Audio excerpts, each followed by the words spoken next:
Hello, welcome to a special program called Cricket Predictor. We have two of the legendary South African players to have graced the cricket field. Again, today they are in a different capacity with us. We're talking about SA20.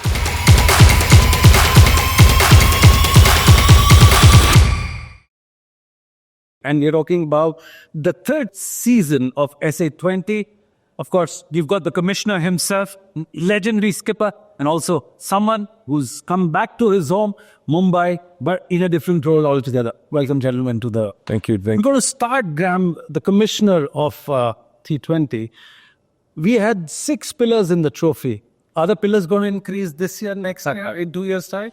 Certainly not for the first 5 years. I think, we've been very fortunate to attract, the 6 pillars, which is the 6, IPL franchises, Indian franchises who, from our perspective are the most experienced in the game. It's been a real asset to our league to have six of the IPL franchises. They're equally competitive. They want to do well. And I think it's been amazing to see how they've been able to really build a fan base so quickly in their home cities around South Africa. Is that the reason for your success, considering Zanzi was there since immemorial and you seem to have just taken...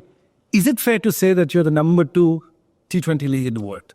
Look, we've been saying that for a while now. I mean, there was a big ambition of ours to be the biggest league outside India. We know the IPL is a beast, but outside India, from an eyeball perspective, globally, we believe we are.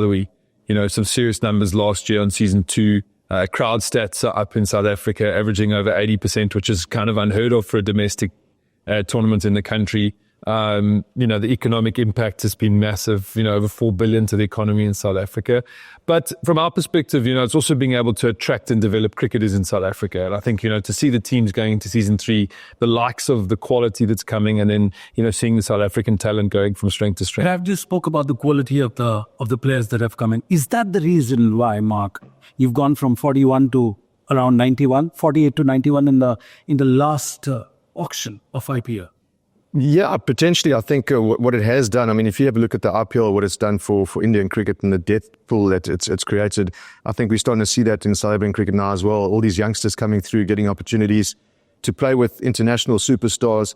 The international superstars looking at this tournament and going like, okay, we want to be a part of it as well. Just have a look at a few of the names that are on the new list now as well. So it really is, the strength of cricket is fantastic. I know a lot of the IPL players actually watch it. A lot of the Indian players actually watch it from India, and they rant and rave about it because it's such an exciting competition. And it's an exciting sort of product as well. You've been in the coaching capacity. Is it a great thing to come back to Mumbai again? Yeah, very much so. I love it over here, so it's been fantastic to get back in it. But yeah.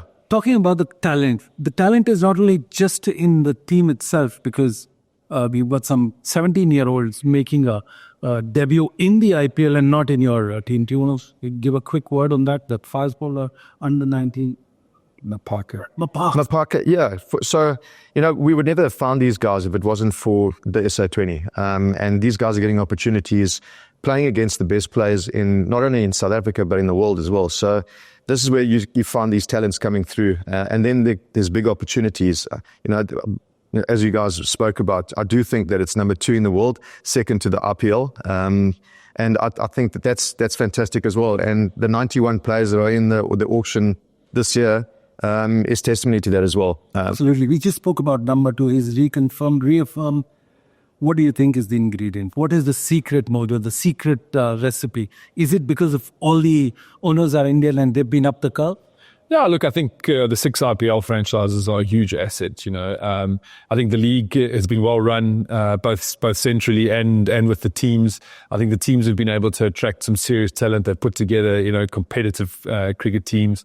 And the fans have got behind the tournament as well, which is a huge thing. So, for us, we've got some big goals to get over 200 million eyeballs in India, on average, for next season. We've worked hard with the sort of Viacom and Geo. We feel that we've really established in 2 years now, and then there's a big opportunity for growth for us. So we're very excited with what's coming. Last time we spoke about the number of eyeballs that we're going to have. You crossed the 200 million mark. Yeah. Are you going to dub in more of the Hindi and the other regional languages, or maybe an Afrikaans there? Well, Well, no, for the Indian market, we'll obviously work with the Indian languages.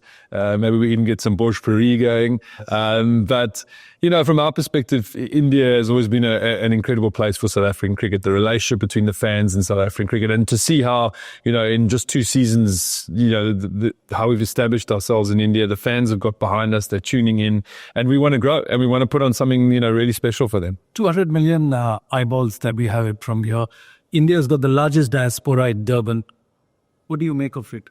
Last time you were supposed to talk to the tourism department. Did you manage to do that? We have. We've just had an election, so we've actually managed to connect with the Minister of Tourism, you know, Patricia de Lille.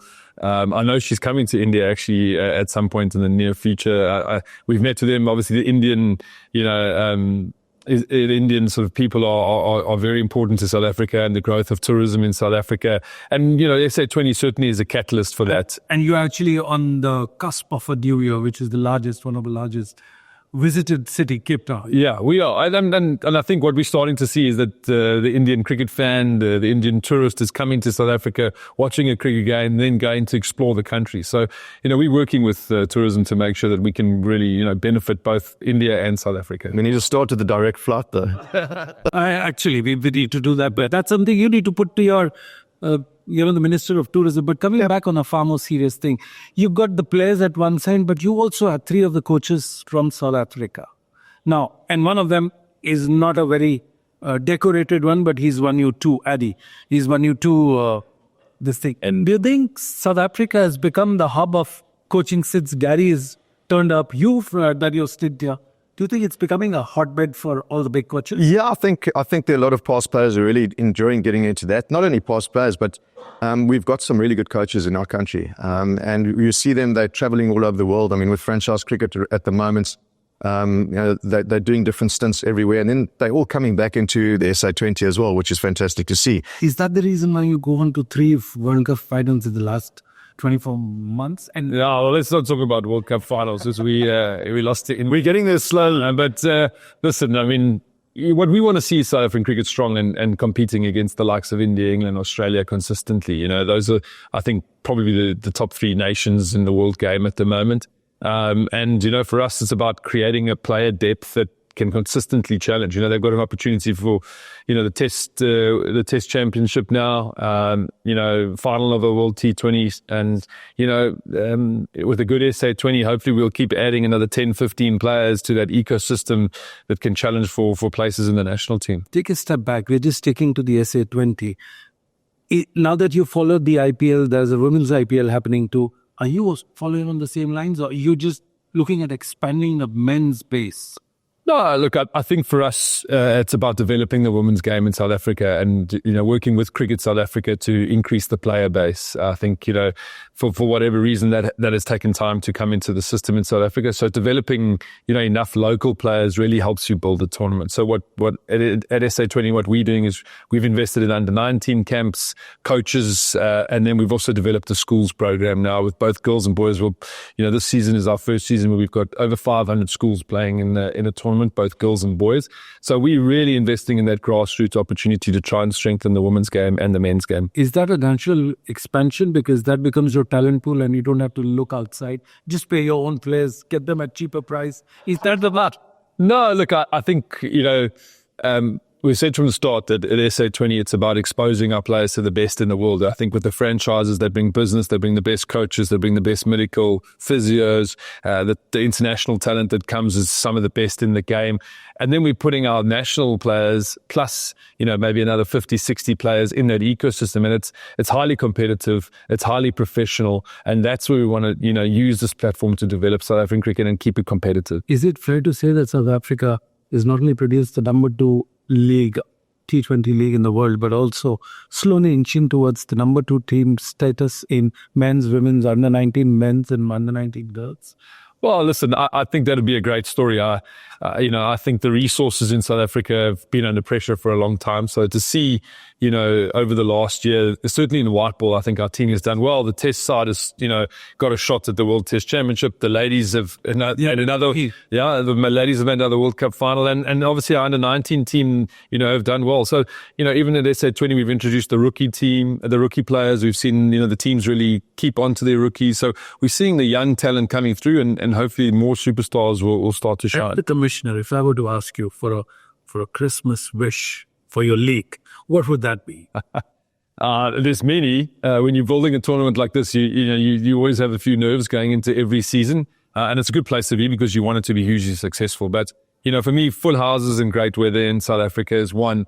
But we build the league that all 6 franchises hopefully only qualify as late as possible. We want it to be equally competitive, and going into the last weekend before the knockouts, and people still don't know who's going to qualify. Before I wrap up with him in the last question, I want to ask you, do you regret that your time came a little too sooner than you asked me what this? Well, listen, Are you happy being a commissioner? Listen, it's been fantastic. It's been a lot of hard work, but it's also been fantastic to build a product that has been so successful and is strengthening South African cricket. But also, for me, I was right in the beginning of the IPL. Winning the first IPL with the Royals is a great memory for me. Seeing how that changed cricket into the future and being a part of that was something that we look back fondly. And also for us, we work closely with Indian cricket. We can learn so much from the IPL. The guys at the BCCI are always, available for a phone call whenever we want to bounce something off. So, it's really that mutual relationship that we've been able to build over years to strengthen cricket. Absolutely. The final question, the last question for this SA20. Is your heart still in Mumbai or back home? This is SA20. My heart is always back home. I really enjoy Mumbai. I'm talking about a wish list for Christmas wish. I think we need a new winner this year. I think the Sunrisers, although they're on my home team, I think we need to branch out and get a new winner for this next season. Well, that was two of the legendary players from South Africa, but in a different role altogether, talking about the new edition of SA20. This is Sunil Yashnagar signing off on you.